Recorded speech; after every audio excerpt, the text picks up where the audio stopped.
ನಗರಿ ದಸರಾ ಸಂಭ್ರಮಕ್ಕೆ ಸಜ್ಜಾಗಿದೆ. ಮಹತೋಬಾರ ಶ್ರೀ ಮಂಗಳದೇವಿ ದೇವಸ್ಥಾನ ಆಡಳಿತ ಮಂಡಳಿ ಸರ್ಕಾರದ ಮಾರ್ಗಸೂಚಿಯ ಅನ್ವಯ ವೈಭವದ ದಸರಾ ಉತ್ಸವಕ್ಕೆ ಎಲ್ಲ ಸಿದ್ಧತೆ ನಡೆಸುತ್ತಿದೆ. ಮಂಗಳೂರು ನಗರ ದಸರಾ ಸಡಗರಕ್ಕೆ ಸಜ್ಜಾಗಿ ನಿಂತಿದೆ.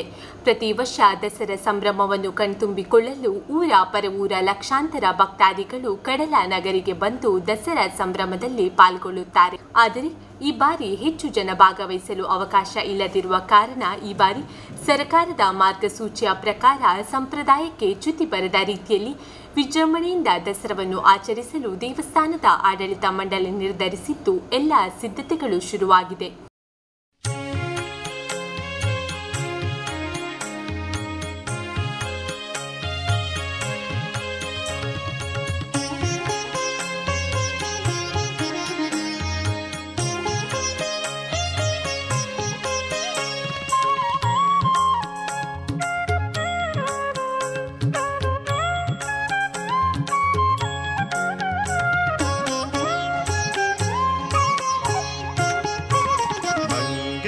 ದೇವಿನ ಪಾದ ಕಮಲೊಡು ದಿನ ಸುಗಿ ಪುಗನನಮ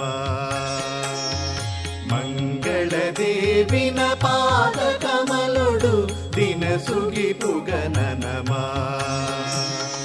ಭಕ್ತಿ ಭಾವಡು ಶ್ರದ್ಧೆ ಭಕ್ತಿಡು ದಿನ ಸುಗಿ ಪುಗನನಮ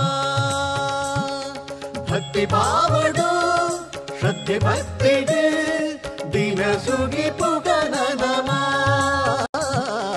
ಮಂಗಳ ದೇವಿನ ಪಾದ ಕಮಲೊಡು ದಿನ ಸುಗಿ ಪುಗನನಮ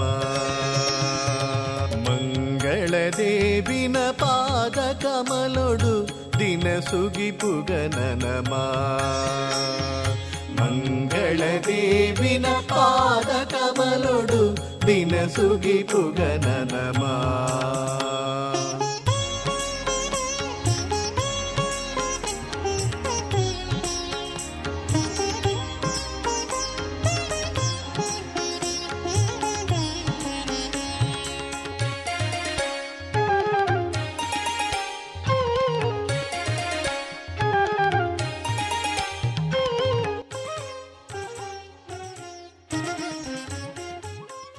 ಮಹತೋಬಾರ ಶ್ರೀ ಮಂಗಳದೇವಿ ಕ್ಷೇತ್ರದಲ್ಲಿ ಅಕ್ಟೋಬರ್ 17ರಿಂದ ಆರಂಭವಾಗಿ ಅಕ್ಟೋಬರ್ 27ರವರೆಗೂ ನವರಾತ್ರಿ ಸಂಭ್ರಮ ನಡೆಯಲಿದೆ. ನವರಾತ್ರಿ ಮಹೋತ್ಸವದ ಪ್ರಯುಕ್ತ ಶ್ರೀ ಕ್ಷೇತ್ರದಲ್ಲಿ ಗಣಪತಿ ಪ್ರಾರ್ಥನೆ, ಲಲಿತ ಪಂಚಮಿ, ಬಲಿ ಉತ್ಸವ, ಚಂಡಿಕಾ ಹೋಮ, ರಂಗಪೂಜೆ, ರಥೋತ್ಸವ, ವಿವಿಧ ಧಾರ್ಮಿಕ ಕಾರ್ಯಕ್ರಮಗಳು ನಡೆಯಲಿರುವುದು. ಮಂಗಳದೇವಿ ಅಮ್ಮನವರ ನವರಾತ್ರಿ ಮಹೋತ್ಸವದ ಕುರಿತು ನ್ಯೂಸ್ ಟೈಮ್ ಜೊತೆ ಮಾತನಾಡಿದ ಅರ್ಚಕರಾದ ಚಂದ್ರಶೇಖರ್ ಐತಾಳ್, ಪಾಡ್ಯದಿಂದ ನವಮಿವರೆಗೂ ಮಂಗಳದೇವಿ ದೇವಸ್ಥಾನದ ಅರ್ಚಕರು, ಆಡಳಿತ ಮಂಡಳಿ ಹಾಗೂ ಭಕ್ತಾದಿಗಳು ಎಲ್ಲರೂ ಒಟ್ಟಾಗಿ ದಸರಾ ಹಬ್ಬವನ್ನು ವಿಜೃಂಭಣೆಯಿಂದ ಆಚರಿಸುತ್ತಾರೆ. ನವರಾತ್ರಿಯ ಪ್ರತಿದಿನವೂ ಮಂಗಳಾಂಬೆಗೆ ವಿಶೇಷ ಅಲಂಕಾರ ಮಾಡಿ ಪೂಜಿಸಲಾಗುತ್ತದೆ. ಈ ಬಾರಿ ಕೊರೋನಾ ಕಾರಣದಿಂದಾಗಿ ಸರ್ಕಾರ ಹಬ್ಬಗಳ ಆಚರಣೆಗೆ ಕೆಲವೊಂದು ನಿಯಮಾವಳಿಗಳನ್ನು ಹೊರತುಪಡಿಸಿ ಅದರಂತೆ ಸರ್ಕಾರದ ಮಾರ್ಗಸೂಚಿಯನ್ನು ಪಾಲಿಸಿಕೊಂಡು ಸಂಪ್ರದಾಯಬದ್ಧವಾಗಿ ನವರಾತ್ರಿ ಉತ್ಸವವನ್ನು ವೈಭವದಿಂದ ಆಚರಿಸಲಾಗುತ್ತದೆ. ಸರ್ಕಾರದ ಆದೇಶದಂತೆ ಈ ಬಾರಿ ದಸರಾ ಹಬ್ಬದ ಪ್ರಯುಕ್ತ ಅನ್ನಸಂತರ್ಪಣೆ, ಟ್ಯಾಬ್ಲು, ಹುಲಿವೇಷ, ಯಾವುದೇ ಸಾಂಸ್ಕೃತಿಕ ಕಾರ್ಯಕ್ರಮಗಳು ಇರುವುದಿಲ್ಲ ಎಂದು ಹೇಳಿದರು. ಮಹಾತಾಯಿಯ ಹಲವು ಉತ್ಸವಗಳಲ್ಲಿ ಪ್ರಧಾನ ಉತ್ಸವ ಈ ಶರದೃತುವಿನಲ್ಲಿ ಬರುವಂತಹ ಶರನ್ನವರಾತ್ರಿ. ವರ್ಷವೂ ಆ ಶರನ್ನವರಾತ್ರಿಯನ್ನು ಪಾಡ್ಯದಿಂದ ನವಮಿವರೆಗೆ ಈ ಮಂಗಳಾದೇವಿ ದೇವಸ್ಥಾನದಲ್ಲಿ ಉತ್ತಮವಾದಂತಹ ರೀತಿಯಲ್ಲಿ ಭಕ್ತರು, ಅದೇ ರೀತಿಯಾಗಿ ಇಲ್ಲಿಯ ಅರ್ಚಕ ವೃಂದ, ಆಡಳಿತ ವರ್ಗ ಸೇರಿ ಯಾವುದಕ್ಕೆ ಚ್ಯುತಿ ಬಾರದೆ ಕರ್ಮಾಂಗಗಳನ್ನು ಮಾಡ್ತಾ ಬಂದಿದ್ದೇವೆ. ಅದೇ ರೀತಿಯಾಗಿ ಈ ವರ್ಷವೂ ಆ ಮಹಾತಾಯಿಯ ಆ ಸೇವೆಯನ್ನು ಮಾಡಲಿಕ್ಕೆ ಬೇಕಾದಂತಹ ವ್ಯವಸ್ಥೆಯನ್ನು ಮಾಡಲಾಗಿದೆ. ಅದರಲ್ಲಿ ಸರ್ಕಾರದ ಕೆಲವು ನಿರ್ದೇಶನಗಳುಂಟು. ಆ ನಿರ್ದೇಶನದ ಪ್ರಕಾರವಾಗಿ ಈ ಎಲ್ಲ ಪೂಜೆಗಳನ್ನು ಅಥವಾ ಈ ಎಲ್ಲ ಕಾರ್ಯಕ್ರಮಗಳನ್ನು ಮಾಡ್ತಾ ಇದ್ದೇವೆ.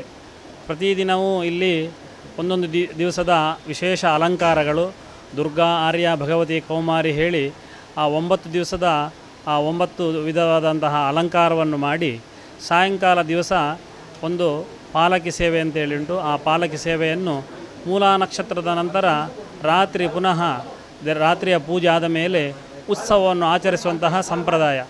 ಆದರೆ ಈ ವರ್ಷ ಅದಕ್ಕೆ ಬೇಕಾದಂತಹ ವ್ಯವಸ್ಥೆಗಳನ್ನು ಮಾಡಿ ಸರಕಾರದ ಆದೇಶದ ಪ್ರಕಾರವಾಗಿ ಆ ಪೂಜೆಗಳನ್ನೆಲ್ಲ ಮಾಡಲಿಕ್ಕಿದ್ದೇವೆ. ಅದೇ ರೀತಿಯಾಗಿ ನವಮಿ ದಿವಸ ವಿಶೇಷವಾದಂತಹ ಚಂಡಿಕಾಯಾಗ, ರಾತ್ರಿಯಲ್ಲಿ ಆ ದೊಡ್ಡ ರಂಗ ಪೂಜೆ, ಅದೇ ರೀತಿಯಾಗಿ ಉತ್ಸವ ಆದ ಮೇಲೆ ಇಲ್ಲಿಯೇ ಒಳಗಿಂದವೇ ಆ ದೇವರಿಗೆ ಆ ಬಂಡಿ ಸೇವೆಯನ್ನು ಮಾಡಿ ತದನಂತರ ಮರುದಿವಸ ಶರನ್ನವರಾತ್ರಿಯ ಒಂದು ಕೊನೆಯ ದಿವಸ ವಿಜಯದಶಮಿ ದಿವಸ ಬೆಳಿಗ್ಗೆಯ ದಿವಸ ತಾಯಿಗೆ ಅಲಂಕಾರ ಸರ್ವಾಲಂಕಾರ ಭೂಷಿತಳಾದಂತಹ ತಾಯಿಗೆ ವಿಶೇಷವಾಗಿ ಇಲ್ಲಿ ನಾವು ಹೊಸ ಅನ್ನ ಅಂತೇಳಿದರೆ ಕೊರಳನ್ನು ಹಾಕುವಂತಹ ದಿನವನ್ನಾಗಿ ಇಲ್ಲಿ ಆಚರಿಸ್ತಾ ಬರ್ತಾ ಇದ್ದೇವೆ. ಅದು ಎಲ್ಲ ಈ ವರ್ಷ ಸರಕಾರದ ಆದೇಶದ ಪ್ರಕಾರ ಆಡಳಿತ ಮಂಡಳಿ ಅದೇ ರೀತಿಯಾಗಿ ಇಲ್ಲಿ ಅರ್ಚಕ ವೃಂದ ಸೇರಿ ಮಾಡಲಿಕ್ಕಿದ್ದೇವೆ. ಅನ್ನದಾನ ವರ್ಷವೂ ಇಲ್ಲಿ ಆಗ್ತಾ ಉಂಟು. ಸರಕಾರದ ಆದೇಶದ ಅಂತೆ ಈ ವರ್ಷ ಅನ್ನದಾನವನ್ನು ಕೈಬಿಡಲಾಗಿದೆ.